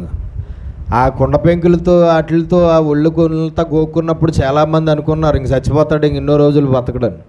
కానీ ఆ తర్వాత 140 సంవత్సరాల పైనే బతికాడట. నువ్వు నేను కూడా సోదరులు గుండా ప్రయాణం చేసినప్పుడు అనుకుంటారు అలాగే, అయిపోయింది, ఇంకా చరిత్ర అయిపోయింది, కథ అయిపోయింది, అది అయిపోయింది, ఇది అయిపోయింది, ఇంక బతకరు, ఇంక చచ్చిపోతారు, ఇంక వదిలేదు, ఇంక అదే అలాగే ఇలాగే అవన్నీ పట్టించుకోవద్దు. చెప్పాడు కదా ఇందాక, మీరు ఇంకా బాధను ఎక్కువ చేసేవారు కాదు, తక్కువ చేసేవారు కాదు. వాళ్ళ కంటికి అలా కనబడుతుంది, కానీ మన దేవుడి సంగతి వాళ్ళకి తెలీదు. వాళ్ళకి తెలియదు, మనకే తెలియదు మన దేవుడి సంగతి. వాళ్ళని తప్పు పట్టడం ఏంటి కనుక మనం. కాబట్టి మనం తెలుసుకోవాల్సింది దేవుడు అంటే ఏంటి, అసలు అర్థమవుతుందా దేవుడు అంటే ఏంటో మనకి. దేవుడు విధానం, దేవుడు మనస్సు, దేవుని గుణం, దేవుడు ఆలోచన, దేవుని ప్రవర్తన, దేవుని క్రియలు వెనకాల ఉన్నటువంటి ఆలోచన తలంపులు అర్థమవుతున్నాయా మనకి?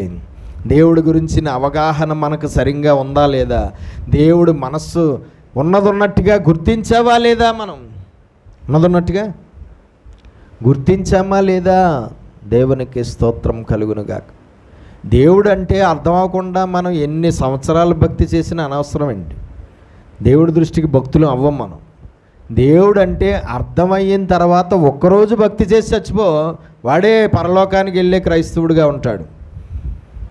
కాబట్టి మనం తెలుసుకోవాలి, దేవుడు మనకి అర్థం అవ్వాలి. దేవుణ్ణి మనం సరిగ్గా ఎరిగిన వారుగా ఉండాలి. దేవుణ్ణి ఎరగలేని వారుగా ఉండడానికి వీల్లేదు. దేవుణ్ణి ఎరిగిన వారుగా ఉండాలి. ప్రతీదీ అర్థం అవ్వాలి, ఆయన ప్రణాళికలు అర్థం అవ్వాలి, ఆయనకి చిత్తం అర్థం అవ్వాలి, ఆయన ఏం చేసినా ఎందుకు చేశాడో. మంచి జరిగిందనుకో శోధిస్తామా దేవుణ్ణి? మంచి జరిగిందంటూ శోధిస్తామండి. కానీ చెడు జరిగితే చాలా శోధిస్తాం. మంచి జరిగితే శోధించం. మంచి చేస్తేనే దేవుడు మంచివాడు, చెడ్డ జరిగితే దేవుడు చెడ్డవాడు, మంచివాడు కాదు అన్నట్టుగా మనం ఉండడానికి వీల్లేదు. శ్రమలు నీకు మేలు చేస్తాయి కాబట్టి ఆ శ్రమలను నీకు నాకు దేవుడు పంపిస్తాడు. శ్రమల వలన మనకు అనేకమైన మేలులు దొరుకుతాయి కాబట్టి ఆ మేలులు నువ్వు నేను పొందుకోవాలని, నువ్వు నేను సువర్ణంగా మారాలని, నువ్వు నేను రెండంతల ఆశీర్వాదం పొందుకోవాలని దేవుడు కొన్నిసార్లు కొన్ని రకాలైన కఠిన శ్రమలకు కూడా దేవుడు అనుమతిస్తాడు. తొందరపడితే రెండంతల ఆశీర్వాదం పోతుంది, తొందరపడితే సువర్ణంగా మారే అవకాశం పోతుంది. యోబులాగా నిలిచి ఉంటే రెండంతల ఆశీర్వాదం పొందుకుంటావు. దావీదులాగా నిలిచి ఉంటే మహారాజు స్థానంలో ఉంటావు నువ్వు నేను కూడా. దేవునికి మహిమ కలుగునుగాక. స్తోత్రాలు చెల్లిద్దాం ఒకసారి. రెండు హల్లెలూయా గట్టిగా చెప్దామా? హల్లెలూయా. కాబట్టి మనము తెలుసుకోవాలి, ఏ మాత్రము శ్రమలు మనకు కీడు చేసేవి కాదు, శ్రమలు మనకు మేలు చేసేవి. శ్రమ నొంది ఉండుట నాకు మేలు శ్రమలు పొందుకోవడం నాకు మేలు, శ్రమలు నాకు మేలు చేస్తున్నాయి. దేవునికి స్తోత్రం కలుగునుగాక. యోసేపుని చూడండి ఒకసారి, ఆదికాండం 37వ అధ్యాయం 5వ వచనం చదవండి. యోసేపు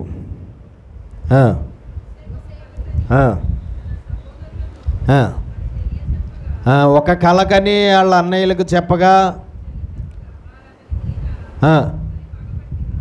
పగబట్టిరి. కళ చెప్పిన కారణంతో ఏమయ్యారండి? పగ పెరిగిపోయేలాంటి కళ వచ్చింది. అన్నలకి అతని మీద పగ పెరిగిపోయేలాంటి కళ వచ్చింది. ఆ కళ చాలా ఆనందంతో చెప్పాడు, కానీ ఆ కళ చెప్పగానే అన్నలకి ఏమైంది? కోపం కూడా కాదు, పగని ఉంది అక్కడ. అన్నదమ్ముల మధ్యలో పగ రాదు, పగ ఉండకూడదు, కానీ అన్నలకి ఏమొచ్చిందట? యోసేపుకి ఎంతమంది అన్నయ్యలు 10 మంది, తమ్ముడు ఒకడు, ఈయన 11వ వాడు కదండి. యాకోబు సంతానంలో యోసేపు ఎన్నోవాడు? 11వ వాడు. ఇప్పుడు తమ్ముడు కాదు గురించి కాదు, అన్నలకి ఏమొచ్చిందట? పగ వచ్చేసిందట. 8వ వచనం చదవండి. పగ వచ్చేసింది. చాలా గొప్ప గొప్ప కళలో దర్శనాలు మనకు వచ్చిన ఇలాగ ఆవేశం ఎక్కువైపోయి చెప్పేసుకున్నాం అనుకోండి, అనవసరంగా వాళ్ళ హృదయాల్లో ఉన్న ప్రేమ పోయి ఏమొచ్చేస్తుంది? పగ వచ్చేస్తుంది. కాబట్టి ఆవేశం పెంచేసుకుని ఆ గొబాలని చెప్పేసుకోకండి. కళ్ళలో దర్శనాలన్నీ దేవుడు నీకు ఇచ్చాడా, మంచిది, చాలా మంచిది, గుండెల్లో పెట్టుకో, బాగుపడతావు. ఆవేశం ఎక్కువైపోయి ఆనందం ఎక్కువ చెప్పేసుకుంటే ఏమైపోతావు? ఏదైనా మంచి కాలం వచ్చిందంటే ఉబ్బిపోతాం, గాలి కొట్టిన బుడగలాగా ఉబ్బిపోతాం మనం. ఎంతసేపు దాన్ని ఎంతమందికి కుదిరితే అంతమందికి చెప్పేసుకునేదాకా. అందుకని అన్నీ అందరితోనూ చెప్పుకోకూడదు. ప్రతీది మనుష్యుల దగ్గర ఏదైనా పెట్టామా అనర్థాలే జరుగుతాయి. ఏదైనా సరే మనుషుల దగ్గర పెట్టావా అనర్థాలే జరుగుతాయి. నీకు ఉన్నవి మనుషులకు చూపించావా గోల ఎక్కువైపోదు. నీకున్న స్టేటస్ స్థితి మనుషులకు చూపించావా అయిపోయావే, తర్వాత నీ జీవితం కంపు అయిపోతుంది. మనుషులు అంత డేంజరస్ క్యాండిడేట్లు భూమి మీద ఎవరు? బైబిల్ ఏం చెప్పింది మనిషి కోసం? మనుషులు ఎంత డేంజరస్ అని చెప్పింది బైబిల్. మనుషులు లోక మాటలు మనం మాటలు బైబిలే చెప్తాం, మనకు బైబిలే ప్రమాణం. మనుషుల కోసం మనుషులకు విషం ఎక్కడుంటుందట? నిలువెల్లా విషమే. పాముకి కూరల్లోనే ఉంటుంది, తేలుకు తోకలో ఉంటుంది, లేదా ఇంకో దాంట్లో ఉంటుంది, కానీ మనిషికి మాత్రం నిలువెల్లా విషమే. వాళ్ళ అన్నయ్యలైనా సరే, నిలువెల్లా విషమే వాళ్ళ అక్కలైనా సరే, నిలువెల్లా విషమే వాళ్ళ తమ్ముళ్ళైనా సరే, నిలువెల్లా విషమే వాళ్ళు నీ రక్త సంబంధులైనా సరే, నిలువెల్లా విషమే వాళ్ళు నీ బంధువులైనా సరే, నిలువెల్లా విషమే నీ సంఘ సభ్యులైనా సరే. మా సంఘ సభ్యులు అలాంటి వాళ్ళు కాదనుకుంటారా? వాళ్ళకన్నా డేంజర్ సంఘ సభ్యులు. అత్యంత ప్రమాదకరమైన వాళ్ళు ఎవరంటే ఈ లోకంలో మనం ఏ చర్చికి వెళ్తామో ఆ చర్చ్ బిలీవర్సే. మనం ఏ చర్చికి వెళ్తామో ఆ చర్చ్ సభ్యులే భూమి మీద అత్యంత ప్రమాదకరమైన వాళ్ళు. కాబట్టి జాగ్రత్త. కాబట్టి కళ చెప్పగానే ఏమొచ్చిందటండి? అప్పటి వరకు పాపం తమ్ముడి మీద పగ ఉంది వాళ్ళకి. ఇప్పుడు తప్పు ఎవరు చెప్పండి? అన్నయ్యలకి తమ్ముడి మీద పగ పెరిగిపోయిందంటే తప్పు తమ్ముడిదా అన్నయ్యలదా? ఒక్కోసారి మహాజ్ఞానులు అనుకుంటాం, కానీ పరమ అజ్ఞానులుగా ప్రవర్తిస్తూ ఉంటాం. ఏంటండి? చాలా అజ్ఞానంగా ప్రవర్తిస్తూ ఉంటాం ఒక్కోసారి మనం. యోబు నిజానికి చాలా జ్ఞానవంతుడే, కానీ ఒక్కొక్కసారి అలాగా దేవుతూ ఉంటుంది. కానీ తర్వాత అదంతా కూడా ఒక ప్రణాళిక ప్రకారంగా జరుగుతుంది అనుకోండి. తర్వాత చదవండి, 8వ వచనం చదివారా? సహోదరులు అంటే అన్నయ్యలు 10 మంది.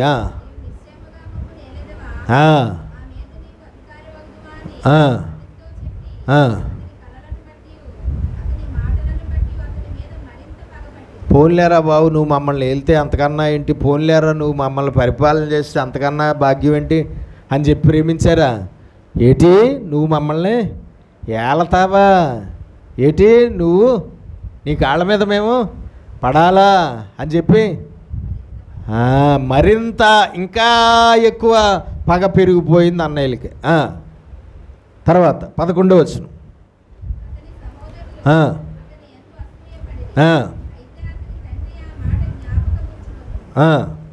అసూయ వచ్చేసింది. పగ, అసూయ, కోపం, క్రోధం, రోషం, ఏ టు జెడ్ అన్నీ, ఏ తమ్ముడి మీద ఏ అన్నయ్యలకి రాకూడదంతా కూడా వచ్చేసింది. దేవునికి స్తోత్రం కలుగునుగాక. అన్నదమ్ములు అక్క చెల్లెళ్ళు అంటే చాలా ప్రేమ కలిగిన వారుగా ఉంటారని అనుకోకండి. వాళ్ళ ప్రేమ ఇదిగో ఇంత చిన్న కళ చెప్పావా, నీకు ఏదైనా మంచి జరుగుతుందన్న చిన్న కళ చెప్పావా, నీ మీద 20 సంవత్సరాల నుంచి ఉన్న ప్రేమ ఎగిరిపోయి ప్రేమ ఎలా మారిపోద్ది? పగగా మారిపోద్ది. ఏంటి చిన్న కళకే? చిన్న కళకే 20 సంవత్సరాల ప్రేమ ఎగిరిపోయి పగగా మారిపోయిందా? చిన్న కళకే అంత పగ, విషపు పగ పరిగిపోయిందా? దేవునికి స్తోత్రం కలుగు. ప్రేమ అనేది ఒరిజినల్ ప్రేమ ఎవరి దగ్గర ఉంది?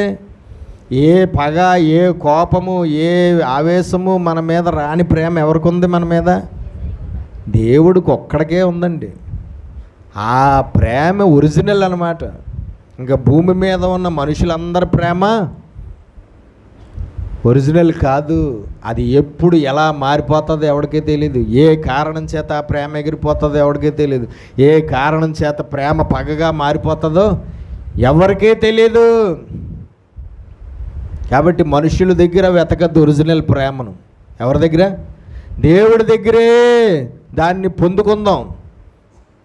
దేవుడు ఇచ్చే ఒరిజినల్ ప్రేమ ఇచ్చే దేవుడిని పక్కనెట్టేసి డూప్లికేట్ ప్రేమ ఇచ్చేవాళ్ళని మనం అట్టుకుని ఎలాడుతూ ఉంటాం. ఎక్కడ దొరుకుతుంది ఒరిజినల్ మనకి? చదవండి ఒకసారి 39వ అధ్యాయం 20 వచనం.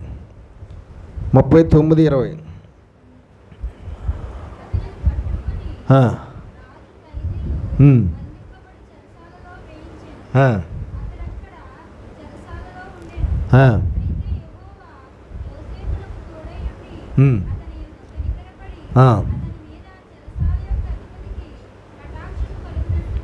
అన్నయ్యలు అమ్మేశారు మిద్యానీయులకి, మిద్యానీయులు తెచ్చి ఐగుప్తులు పోతీఫర్కి అమ్మేశారు. పోతీఫర్ తన ఇంట్లో పనివాడిగా అతన్ని పెట్టుకున్నాడు. పోతీఫర్ తన ఇంట్లో పనివాడిగా పెట్టుకున్నాడు. పోతీఫర్ ఇంట్లో పనివాడిగా కుదిరాడు. పోతీఫర్ దగ్గర చాలా నమ్మకం కుదిరాడు. పోతీఫర్ మొత్తం అంతటి మీద అధికారిగా అతనికి పెత్తనం ఇచ్చేసాడు. అంతా బాగానే ఉంది. కానీ ఈ లోపల వచ్చేసాడు సాతానుడు. ఎవరి రూపంలో? పోతీఫరు భార్య రూపం. భర్త ఏమో చాలా మేలు చేస్తున్నాడు యోసేపుకి, భార్య ఏమో చాలా కీడు చేసింది యోసేపుకి. ఆమె తన మీద కన్నేసింది, చాలా శోధించింది. కానీ ఏ మాత్రము కూడా యోసేపు ఒప్పుకోలేదు. దాని ప్రతిఫలం ఏంటి? పాపము చేయడానికి ఒప్పుకోలేని కారణంగా అతడికి వచ్చిన ప్రతిఫలం ఏంటి? జైలు శిక్ష. పాపం చేస్తేనే చెడ్డ ప్రతిఫలం వస్తుంది అనుకుంటున్నాం. పాపము చెయ్యకపోతే కూడా చెడ్డ ప్రతిఫలం వస్తుందా? వస్తుందండి.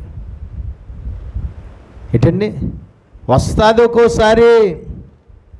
దాన్ని కూడా మనము అర్థం చేసుకోవాలి. ప్రభువా, ఆవిడ పాపం చేయమంది, నేను నీకు భయపడి, ఇది పాపం కాబట్టి నేను నీకు భయపడి, నీ భయం నాలో ఉంది కాబట్టి నేను ఆవిడతో పాపం చేయలేదు. నేను పాపం చేయకుండా ఉన్నందుకు నాకు చాలా మేలు చేయాలి, కానీ ఇంత ఘోరమైన జైలు శిక్ష నాకు విధించేవేంటి ప్రభు అన్నాడా? అడిగాడా? దేవునికి స్తోత్రం. రోజుకు 100 పాపాలు చేస్తాం. ఏదైనా శ్రమ వచ్చిందంటే నేను ఏ పాపం చేశానంటాం. అందుకే రోజుకు 100 చేస్తున్నాం. నేను ఏ పాపం చేశాను, నన్ను శిక్షించు. అసలు పాపం చేయకుండా తను తాను భద్రం చేసుకున్నందుకు ఏమొచ్చిందండి? సరే వచ్చింది, జైలు శిక్ష వచ్చింది. ఎప్పుడైనా అవిశ్వాసం వచ్చిందా? ఎప్పుడైనా ఎందుకు ఇంత అన్యాయం చేసావు ప్రభు అన్నాడా? ఎప్పుడైనా ఏ ప్రభు నేను ఏ పాపం చేశానని నాకు ఈ జైలు శిక్ష విధించావు ప్రభు అన్నాడా? బాబా ఏదైనా తప్పుగా మాట్లాడా? తప్పుగా అర్థం చేసుకున్నాడా? దేవుణ్ణి శోధించాడా? దేవునికి విరోధమైన ప్రార్థన చేశాడా? ఎందుకు? దేవుని హృదయాన్ని ఎరిగినవాడు యోసేపు, దేవుడి మనస్సును ఎరిగినవాడు యోసేపు, దేవుని ప్రణాళికను ఎరిగినవాడు యోసేపు. ఇదంతా కూడా నాకు దేవుడు ఇచ్చిన కలలో భాగంగానే జరుగుతున్నది, దేవుడిచ్చిన స్వప్నంలో భాగంగానే జరుగుతున్నదని వివేచించి తెలుసుకోగలిగాడు. దేవునికి స్తోత్రం. జైలు శిక్ష అనుభవించాడు, ఏ మాత్రము కూడా అతడు ఇది అవ్వలేదు. తర్వాత సువర్ణం అయిందా యోసేపు జీవితం? అయిందా అవ్వలేదా?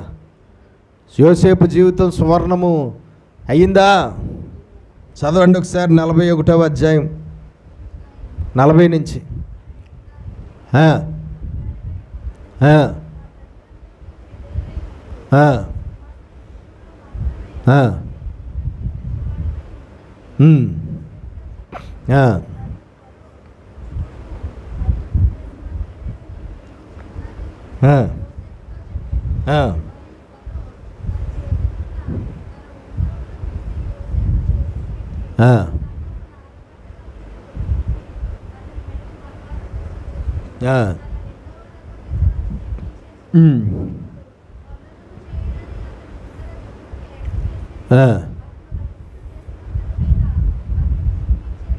ఐగుప్తు దేశం అంతటి మీద అతన్ని నియమించెను. 2 చేతుల పైకి స్తోత్రాలు చెల్లిద్దాం. హల్లెలూయా. జైలులో ఉన్నప్పుడు జైలు శిక్ష గురించే ఆలోచిస్తే ఈరోజు ఐగుప్తు దేశం అంతటి మీద ఫరో తర్వాత ఫరో అంతటోడు అవేవాడా? దేవునికి స్తోత్రం కలుగునుగాక. యోసేపుకి దేవుడిచ్చిన కళ మీద చాలా నమ్మకం, యోసేపుకి దేవుడి మీద చాలా నమ్మకం, యోసేపుకి దేవుడు తెలియపరిచిన దేవుడి మాటల మీద చాలా నమ్మకం. అతని భవిష్యత్తు గురించి దేవుడు యోసేపుకి చెప్పిన విషయాలు చాలా క్షుణ్ణంగా నమ్మినవాడు అతడు. దేవునికి స్తోత్రం కలుగునుగాక. ఏ పొజిషన్ వచ్చింది? సువర్ణం అయిందా? శ్రమ తర్వాత సువర్ణంగా మారాడా లేదా? శ్రమ తర్వాత గొప్ప భూ సంబంధమైన మేలు జరిగిందా లేదా? అది ఎంత మేలు? మళ్ళానే యోసేపు కూడా ఊహించలేనంత మేలు, యోసేపు ఊహించలేనంత మేలు అతడు పెందుకు.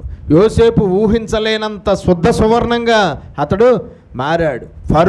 నేను ఫరో, కానీ ఏ మనిషి అయినా కాలు కదపాలన్నా చెయ్యి కదపాలన్నా నీ ఆజ్ఞ ఉండాలి. నీ ఆజ్ఞ లేకుండా ఏ మనిషి ఈ ఐగుప్తు దేశంలో ఏది చేయడానికి వీల్లేదు. కానీ ఐగుప్తు దేశానికి వెళ్ళేటప్పుడు ఎలాగెళ్ళాడు? బానిసగా వెళ్ళాడు. ఇప్పుడు బాసుగా ఉన్నాడు. బానిసలను బాసులు చేయడం ఎవరికి సాధ్యం? ఒక్కోసారి నిన్ను బానిసగా ఎందుకు చేస్తాడో తెలుసా? తర్వాత నిన్ను బాస్గా చేయడం కోసమే నిన్ను బానిసగా ముందు మారుస్తాడు. నువ్వు బానిస బ్రతుకును చూసి నాకొద్దు ఈ బానిస బ్రతుకు అంటే తర్వాత బాస్ అయ్యే అవకాశాన్ని కోల్పోతావు, తర్వాత బాస్ అయ్యే కృపను కోల్పోతావు. నువ్వు బానిస బ్రతుకునే చూస్తున్నావు, తర్వాత నువ్వు చూడవలసింది బానిస బ్రతుకుతుండగా నువ్వు చూడవలసింది తర్వాత నువ్వు బాసుగా బ్రతికే బ్రతుకు నువ్వు చూడాలి. అది దేంతో చూడగలవు? మనోనేత్రాలతోనే చూడు. అది దేంతో చూడగలవు? దేవుని మనస్సుతోనే చూడగలవు. కాబట్టి మనం తెలుసుకోవాల్సింది ఏంటంటే ఏ మాత్రము కూడా ఇది అవ్వలేదు. తర్వాత ఏమయ్యాడండి? బాస్ అయిపోయాడు. కొన్ని సంవత్సరాల పాటే నలిగిపోయాడు కాదంటలేదు. కొన్ని సంవత్సరాల పాటు ఘోరాతి ఘోరంగా జైలు శిక్ష అనుభవించాడు. కొన్ని సంవత్సరాల పాటు ఆకలి బాధలు అనుభవించాడు. కొన్ని సంవత్సరాల పాటు కఠినమైన బ్రతికాడు. కొన్ని సంవత్సరాల పాటు కుటుంబంలో ఏ మనిషి దగ్గర లేకుండా బ్రతకవలసిన వచ్చింది. మొత్తం చాలా నలిగిపోయాడు. కానీ మేలు జరిగిందా లేదా? ఆ శ్రమ అంతా దేనికోసం వచ్చింది? మేలు కోసమే వచ్చింది. అదంతా ఎందులో భాగం? దేవుడు నీకు ఇచ్చే ఆశీర్వాదంలో భాగం. అదంతా ఎందులో భాగం? దేవుడు నీ పట్ల కలిగి ఉన్న దేవుని చిత్తంలో భాగం. దేవుడు తన చిత్తం ఏంటో తర్వాత నీ జీవితంలో దేవుడి చిత్తం ఏంటో నీకు ముందుగానే చూపించాడు, నీకు ముందుగానే తెలియపరిచాడు. నీ జీవితం పట్ల ఆయన కలిగి ఉన్న చిత్తం, నా జీవితం పట్ల ఆయన కలిగి ఉన్న చిత్తం ఆయన నీకు నాకు చూపించినప్పుడు మధ్యలో ఆయన చిత్తానికి విరోధంగా కనబడతాయి పరిస్థితులు. వాటిని లక్ష్య పెట్టద్దు. అవి నిజము కాదు, అవి నీడ మాత్రమే. మొన్నే చెప్పాను నేను మన సంఘ సహోదరికి, ప్రస్తుతం నీవు అనుభవిస్తున్నది నీడే, దాన్ని నిజమని అనుకోవద్దు. అది నీడ ఖచ్చితంగా కొంతసేపటికి పోతుంది. మన నీడ ఎప్పుడు కనబడుతుంది చెప్పండి? మన నీడ మన పక్కనే పడుతుంది కదా. ఎప్పుడు కనబడుతుంది నీడ? ఎందులోకి వెళ్తే కనబడుతుంది నీడ? వెలుగులోకి వెళ్తే కనబడుతుంది. ఆ వెలుగులోంచి చీకటిలోకి వెళ్తే కనబడుతుంది నీడ. అలాగే ఈ నీడ లాంటి శ్రమలు క్షణంలో పోతాయి. ఒక్కోసారి ఆ టైము పోయే టైం వచ్చిందంటే టక్కని పోతాయి. కానీ ఆ నీడను చూసి భయపడద్దు, అనవసరంగా నలిగిపోవలసి వస్తుంది. ఆ నీడను చూసి కృంగిపోవద్దు, అనవసరంగా నలిగిపోవలసి వస్తుంది. తర్వాత జరిగేదాన్నే చూడు, తర్వాత జరిగే మేలే చూడు, తర్వాత పొందుకునే ఆశీర్వాదం చూడు, తర్వాత ఎలాగుంటుందో దేవుడు నీకు చెప్తే దాన్నే లక్ష్య పెట్టు అంతే తప్ప ప్రజెంట్ దాన్ని నువ్వు లక్ష్య పెట్టద్దు. ప్రజెంట్ది చూడద్దు. ప్రజెంట్ది నిజం కాదు. ప్రజెంట్ది శాశ్వతంగా ఉండేది కాదు. ప్రజెంట్ది పోయేది. ప్రజెంట్ది పోయి అసలైనది, ఒరిజినల్ శాశ్వతమైనది వస్తుంది. దాన్ని చూడు. కానీ అంత వెయిటింగ్ పీరియడ్ మనకు నచ్చదు కదా. అంత వెయిటింగ్ పీరియడ్ మనకు నచ్చుతుందా? అంత ఓపిక ఉందా? అంత సహనం ఉందా? అంత ఓర్పు ఉందా? ఏమని చేస్తాం ప్రార్థన? తీస్తావా సత్తావా?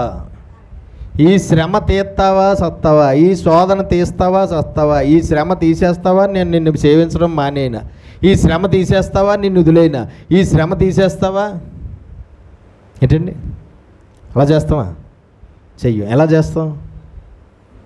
చేస్తాం? శ్రమల్లో మరి మీరు ఎలా ప్రార్థన చేస్తున్నారు చెప్పండి? శ్రమలలో ఎలా ప్రార్థన చేస్తున్నాం చెప్పండి? తప్పులేదు చెప్పండి. శ్రమల్లో ఎలా చేస్తాం ప్రార్థన? పోనీ శ్రమలు ఉన్నాయా మనకి? 3 స్టేజుల్లో ఏదో ఒకటి మాత్రం కంటిన్యూ రన్నింగ్ అవుతూనే ఉంటుంది.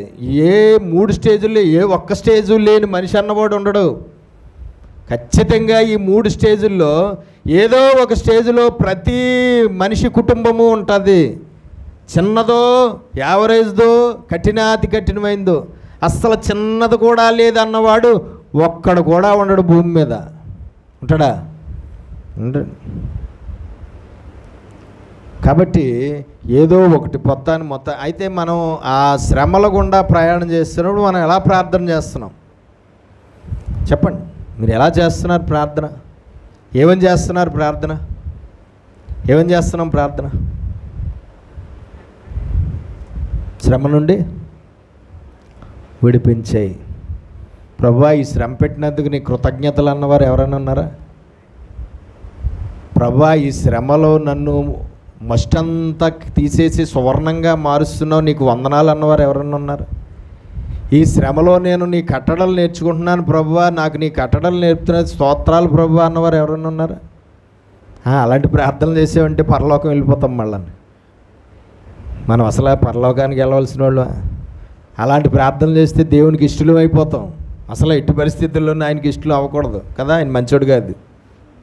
అలాంటి ప్రార్థనలు చేస్తే ఆయనకి ప్రియమైన వారు అయిపోతాం కదా, అవ్వకూడదు మనం. కాబట్టి మనము వివేచన జ్ఞానము లేనివారిగా ఉంటాం.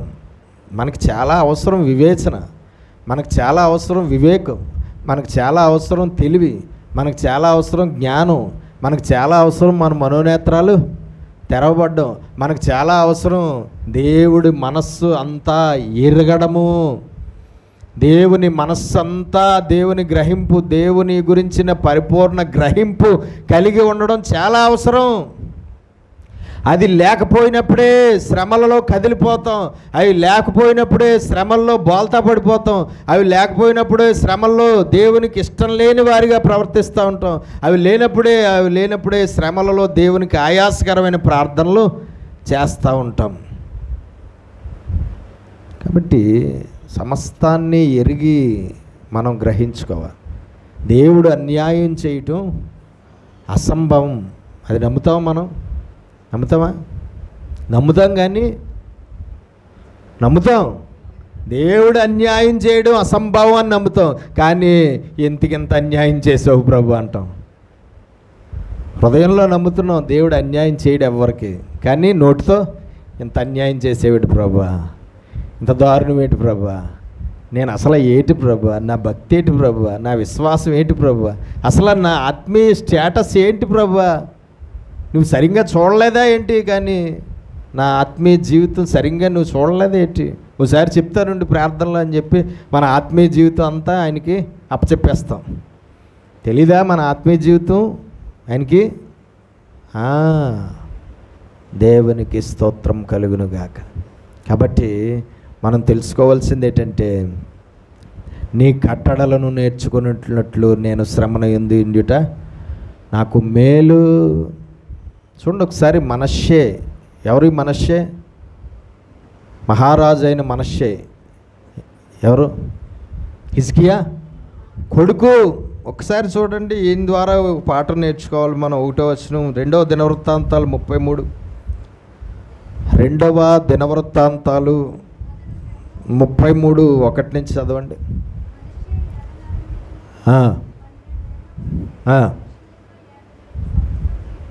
ఎన్ని సంవత్సరాలు అటండి?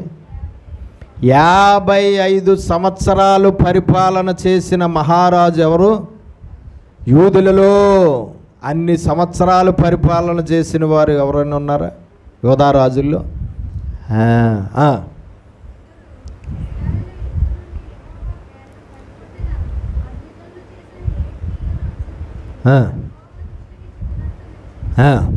యెహోవా దృష్టికి చెడు నడత నడిచెను.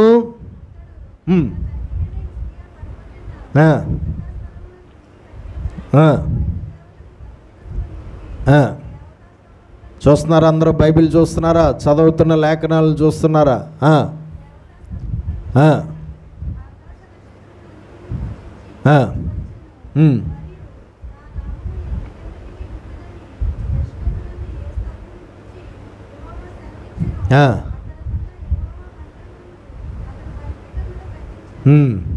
దేవుని మందిరంలో అన్య దేవతలకు బలిపీఠాలు కట్టించి అన్య దేవతలకు బలు అర్పిస్తున్నాడు దేవుడి మందిరంలో.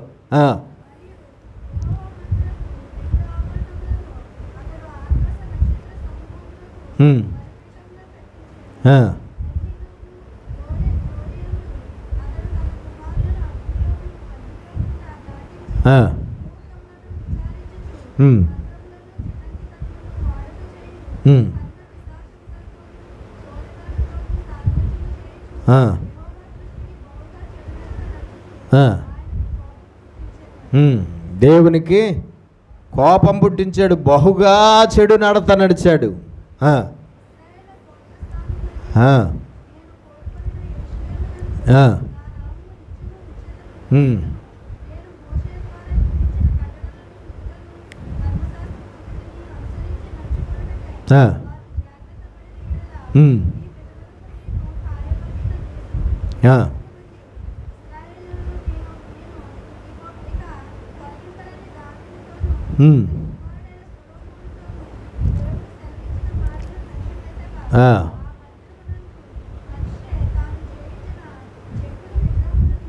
చెక్కిన విగ్రహాలను తీసుకొచ్చి ఎక్కడ నిలబెట్టాడట?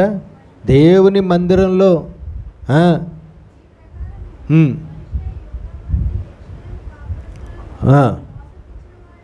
మోసపుచ్చాడు. యూదా ప్రజలందరూ త్రోవ తొలగిపోవటం కారణమయ్యాడు.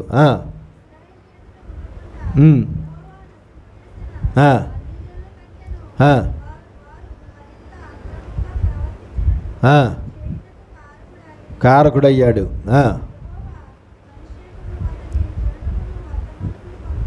ఎన్నోసార్లు దేవుడు హెచ్చరించిన ప్రవక్తలను పంపించి వినలేదు. దేవుడి మాటలు, హెచ్చరిక మాటలు, గద్దింపు మాటలు వినలేదు. కాబట్టి దేవుడు చేసిన పనేంటి? అష్షూరు రాజు యొక్క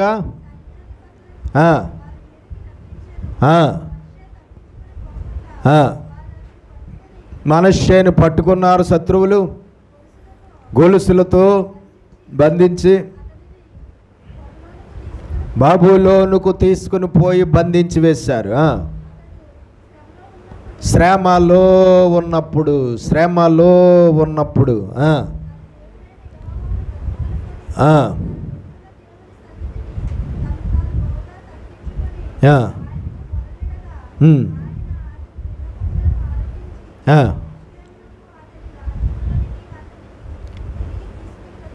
ఇప్పుడు అతని పాపం వల్ల అతనికి శ్రమ వచ్చింది.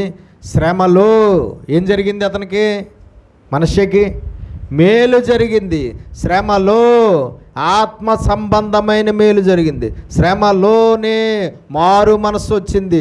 శ్రమలోనే దేవుడి వైపు తిరిగాడు. శ్రమలోనే పశ్చాత్తాపం కలిగింది, పాపాలను బట్టి, చేసిన పాపాలను బట్టి. శ్రమలోనే బుద్ధి వచ్చింది. శ్రమలోనే అతడు సెట్ రైట్ అవ్వాడు. శ్రమ పెట్టేశారు. రాజుని తీసుకెళ్ళి జైల్లో పెట్టేసి శుభ్రంగా చితగొట్టేసి ఆహారం పెట్టకుండా గొలుసులతో కట్టిపడేసి చాలా దారుణంగా మహారాజుగా జీవించిన వాడిని చాలా ఘోరంగా శత్రువులు శ్రమ పెట్టినప్పుడు ఆ శ్రమ అతనికి మేలు చేసింది. దేవుడు తన పాపాలను బట్టి పంపించిన శ్రమ అతనికి మేలు చేసింది. ఏ కారణం చేత వచ్చిన శ్రమ అయినా నీకు మేలే చేస్తుంది, మనకు మేలే చేస్తుంది. అతనిని దేవుడే శత్రువుకు అప్పగించాడు. శత్రువు అతన్ని బాధ పెట్టేలాగా, శ్రమ పెట్టేలాగా దేవుడు అనుమతించాడు. ఆ శ్రమలో అతడికి మేలు జరిగింది. ఆ మేలు అతడు పొందుకోవడం కోసమే దేవుడు శ్రమ పెట్టాడు. ఏం జరిగిందట మళ్ళా చెప్పండి, చదవండి. శ్రమలో ఉండగా ఉన్నప్పుడు తన దేవుడు, అంతకుముందు ఎవరు? విగ్రహాలు దేవుడు. కానీ ఇప్పుడు యెహోవా తనకు దేవుడయ్యాడు. అదే ఆత్మ సంబంధమైన మేలు. బతిమాలుకున్నాడు, అదే ఆత్మ సంబంధమైన మేలు. ఎంతో పశ్చాత్తాపడ్డాడు, అదే అతడికి జరిగిన శ్రమలో జరిగిన ఆత్మ సంబంధమైన మేలు. దేవుడికి ఎంతో మొర్రపెట్టాడు, అదే జరిగిన ఆత్మ సంబంధమైన మేలు.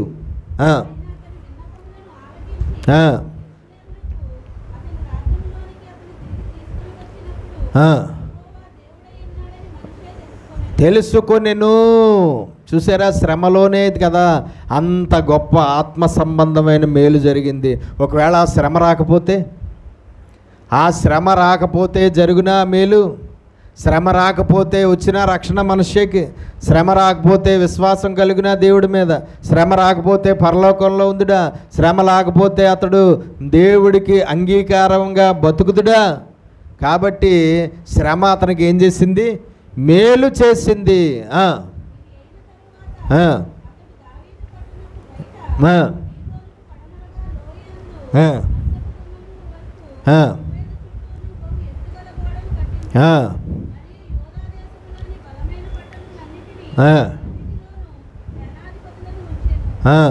వచ్చేసాడు, రిలీజ్ అయిపోయాడు. ఎప్పుడైతే మారు మనసు వచ్చిందో, ఎప్పుడైతే దేవుడిని బతిమాలుకున్నాడో, ఎప్పుడైతే దేవుడు తట్టు తిరిగాడో, పశ్చాత్తాపడ్డాడో, మొర్రపెట్టాడో, దేవుడు ఏం చేశాడు? అష్షూరీయుల చేతిలో నుండి మనష్షేను విడిపించేశాడు. బానిస బ్రతుకు నుండి విడిపించేశాడు. జైలు నుంచి విడిపించేశాడు. తీసుకొచ్చి మళ్ళా అతని మహారాజు కుర్చీని అతనికి మళ్ళా ఇచ్చేశాడు. మహారాజు అయిన తర్వాత అతడు చేస్తున్న పనులు చూస్తున్నాం మనం.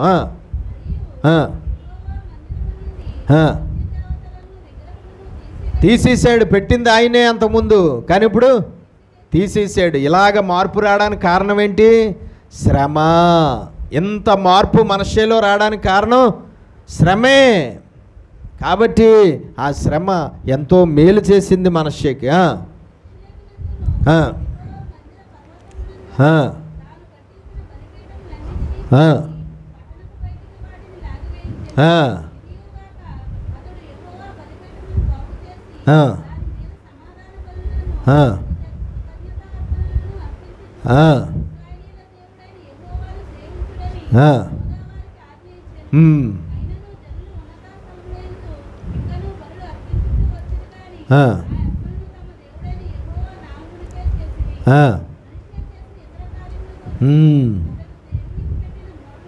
చూడండి, ఇప్పుడు మనిషి జీవితంలో మనిషికి వచ్చిన శ్రమ మేలు చేసిందా, కీడు చేసిందా?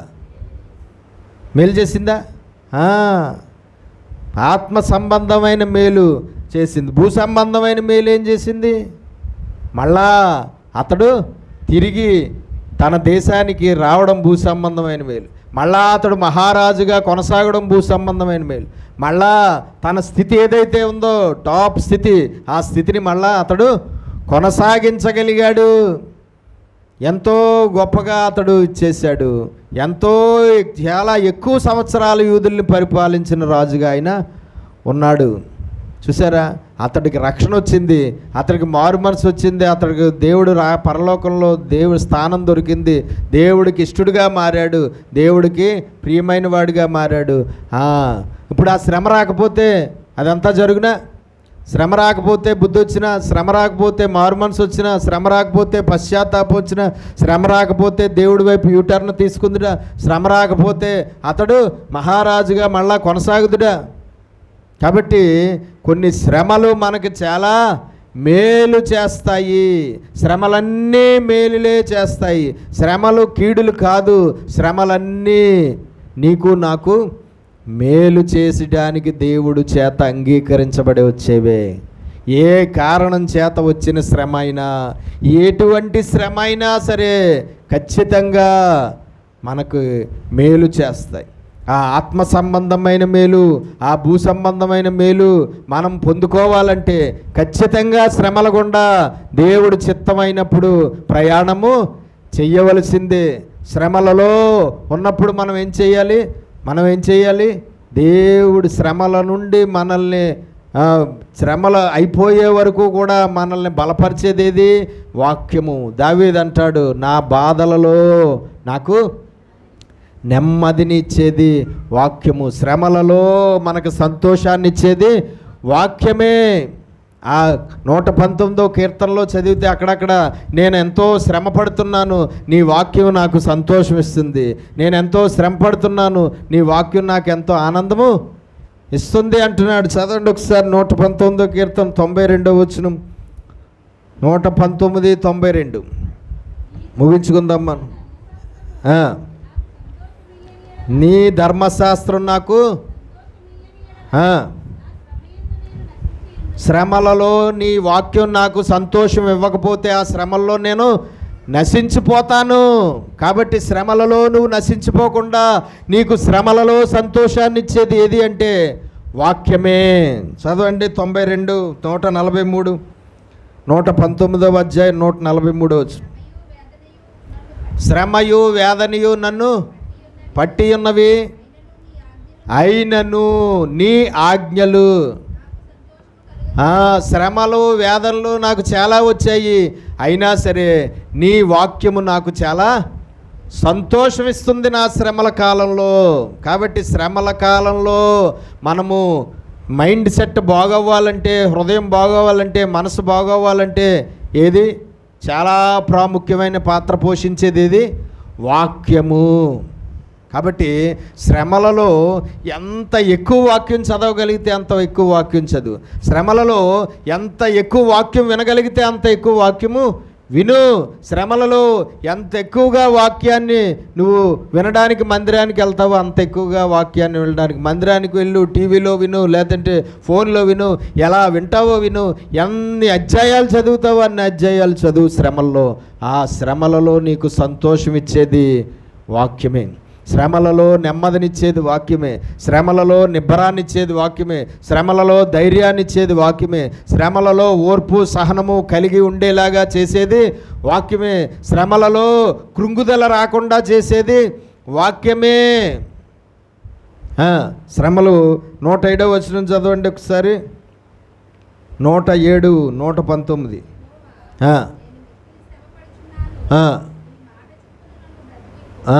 చాలా శ్రమ పడుతున్నాను, నీ వాక్యంతో నన్ను బ్రతికించు. శ్రమలు అనుభవించేటప్పుడు మైండ్ సెట్ చాలా దారుణంగా మారిపోతుంది.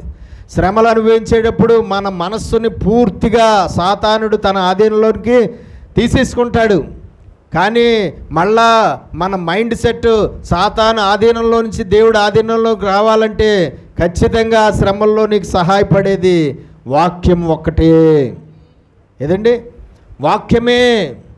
ఆ వాక్యం నీ మైండ్ సెట్ని కరెక్ట్గా పనిచేసేలాగా చేస్తుంది. కాబట్టి శ్రమల గుండా ప్రయాణం చేస్తున్నప్పుడు వాక్యము చాలా బలంగా మనము ధ్యానించాలి. తర్వాత ఇంకోటి ఏంటి, అస్త్రం మనం శ్రమలలో ఉన్నప్పుడు ప్రయోగించవలసిన అస్త్రాలు ఏంటి? ఒకటి వాక్యము, రెండవది ప్రార్థన. చదవండి లాస్ట్గా 120వ అధ్యాయం 1వ వచనం. నా శ్రమలో నేను యెహోవాకు మొర్రపెట్టి తిని ఆయన నాకు ఉత్తరమిచ్చెను. శ్రమలలో దేవుడికి మొర్రపెడితే దేవుడు ఉత్తరమిస్తాడు. శ్రమలలో దేవుడికి మొర్రపెడితే దేవుడు విడుదలిస్తాడు. శ్రమలలో దేవుడికి మొర్రపెడితే దేవుడు మనకి సహాయము చేస్తాడు. శ్రమల నుంచి విడిపించే టైం మాత్రం అది ఎప్పుడో ఎవరికి తెలీదు. శ్రమల నుంచి రిలీజ్ అయ్యే టైం మాత్రం పూర్తిగా అది ఎవరికి తెలుసు? దేవుడికి ఒక్కడికే తెలుసు. అది పూర్తిగా దేవుడు ఆధీనంలోనే ఉంటుంది. శ్రమల నుంచి విడుదల ఇస్తాడు ఖచ్చితంగా, శ్రమల నుంచి విడిపిస్తాడు ఖచ్చితంగా.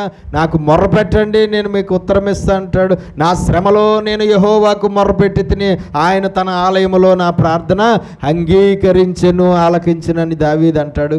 శ్రమలలో మనం ప్రయోగించవలసిన అస్త్రాలు ఒకటి ఏంటి? ప్రార్థన. శ్రమలలో మనం ప్రయోగించవలసిన అస్త్రాలు ఏంటి? వాక్యము. అంతే. ఇంక ఈ రెండే మనకు ఆయుధాలు. ఈ రెండింటిని ఎంత షార్ప్గా వాడతావో అంత షార్ప్గా వాడు. ప్రార్థన చేయమన్నాడు కానీ దేవుడికి విరోధమైన ప్రార్థన కాదు చేయవలసింది. దేవుడు చిత్తాన్ని ఎరిగి, దేవుడు మనసుని ఎరిగి, దేవుడు హృదయాన్ని ఎరిగి, దేవుని యొక్క విధానం ఎరిగి, ఆ శ్రమకు కారణమైన పరిస్థితి వెనకాల ఉన్న దేవుని ఆలోచనను ఎరిగి, సమస్తాన్ని గ్రహించి ఎలాగ ప్రార్థన చెయ్యాలో అలాగ ప్రార్థన చెయ్యి. అంతే తప్ప ఆయన్ని శోధించే ప్రార్థన చేయవద్దు శ్రమలలో. ఆయనకి ఇష్టం లేని ప్రార్థనలు చేయవద్దు శోధనలో. ఆయనకి ఇష్టము అయిన ప్రార్థన చేస్తే మనము శోధనలో, శ్రమల్లో ఖచ్చితంగా ఆయన సమయం ఎప్పుడో శ్రమల నుంచి విడిపించే సమయం. ఆ సమయానికి దేవుడు మనల్ని ఖచ్చితంగా శ్రమల నుంచి విడిపిస్తాడు. విడిపించిన తర్వాత నీ బ్రతుకు, నీ కుటుంబ సభ్యుల బ్రతుకు సువర్ణము వలె ఉంటుంది. రెండంతల ఆశీర్వాదం పొందుతావు. శ్రమలలో ప్రయాణం చేసినప్పుడు ఆత్మ సంబంధమైన మేలులు పొందుకుంటావు. శ్రమల తర్వాత భూ సంబంధమైన మేలులు పొందుకుంటావు. ఏదేమైనా, ఏ కారణం చేత వచ్చిన శ్రమ అయినా నీకు నాకు మేలు చేసేదే తప్ప కీడు చేసేది కాదు. కాబట్టి శ్రమలను మనం ఎట్టి పరిస్థితుల్లోనూ మనం నెగిటివ్గా తీసుకోవడానికి వీల్లేదు. శ్రమల గురించి సరైన అవగాహన లేని వారిగా ఉండడానికి వీలు లేదు. శ్రమలంత మేలు ఎవరి వల్ల జరగదు. మనకు మేలు చేసేవి ఏంటి? మన శ్రమలే. మనకు మేలు చేసేవి, మనకు వచ్చిన శ్రమలే మనకు మేలులు చేస్తాయి. ఆ మేలులు కావాలనుకుంటే ఆ శ్రమలను దేవుడు అనుమతించాడు. నువ్వు నేను కూడా అనుమతించాలి. ఆ శ్రమల గుండా నువ్వు నేను ప్రయాణం చెయ్యాలి. ఆ శ్రమల తర్వాత సువర్ణంలాగా నువ్వు నేను, నీ ఇంటివారు నా ఇంటివారు మారుతాము. అప్పుడు ఎంతో ఆనందం, సంతోషం, సమాధానం మనం కలిగి ఉండగలుగుతాం. అట్టి దీవెన ఆశీర్వాదం దేవుడు మనందరికీ దయచేయునుగాక. ప్రార్థన చేసుకుని. మహాపరిశుద్ధుడివైన మా ప్రియ పరలోకపు తండ్రి, నీ శ్రేష్టమైన ఘనమైన నామమును బట్టి స్తోత్రాలు. ఇంతవరకు నీవు మాకు బోధించి నీ వాక్యాన్ని బట్టి స్తోత్రాలు. విన్న వాక్యం విని విడిచిపెట్టేవారిగా ఉండి మమ్మల్ని మేము మోసం చేసుకోకుండా విన్న వాక్యాన్ని అనుసరించి జీవించి ఫలించుటకు మాకు సహాయం చేయి. శ్రమలు మాకు ఎన్నో మేలులు చేస్తాయి. శ్రమలు కీడులు కాదు, శ్రమలు చెడులు కాదు, శ్రమలు కష్టాలు కాదు, శ్రమలు బాధలు కాదు, శ్రమలు మమ్మల్ని నలిపివేసేవి కాదు. శ్రమలు మాకు ఆత్మ సంబంధమైన మేలులు తెచ్చిపెట్టేవి. శ్రమలు మాకు భూ సంబంధమైన మేలులు తెచ్చిపెట్టేవి. శ్రమలలో నీ కట్టడలు నేర్చుకుంటాం. శ్రమలలో నీ వాక్యం మాకు సంతోషం ఇస్తుంది. శ్రమలలో నీకు అంగీకారమైన ప్రార్థన మాకు విడుదల వచ్చేలాగా చేస్తుంది. దేవా, శ్రమల వల్ల పొందుకునే లాభాలు, శ్రమల వల్ల పొందుకునే అయ్యా మేలులు మేము సరిగ్గా గుర్తించడానికి మా మనోనేత్రాలు తెరవమని, శ్రమలలో తట్టుకునే శక్తి, ఓర్చుకునే శక్తి, సహించుకునే శక్తి మాకు ఇమ్మని, శ్రమలలో మాకు నెమ్మది నీ వాక్యం ద్వారా ఇమ్మని, శ్రమలలో నీ చిత్తానికి అనుకూలమైన ప్రార్థన ద్వారా మేము విడుదల పొందుకునేలాగా మాకు ప్రార్థనాత్మనిమ్మని యేసు పరిశుద్ధ నామమున ప్రార్థన అడిగి వేడుకొనుచున్నాం పరమ తండ్రి. ఆమేన్.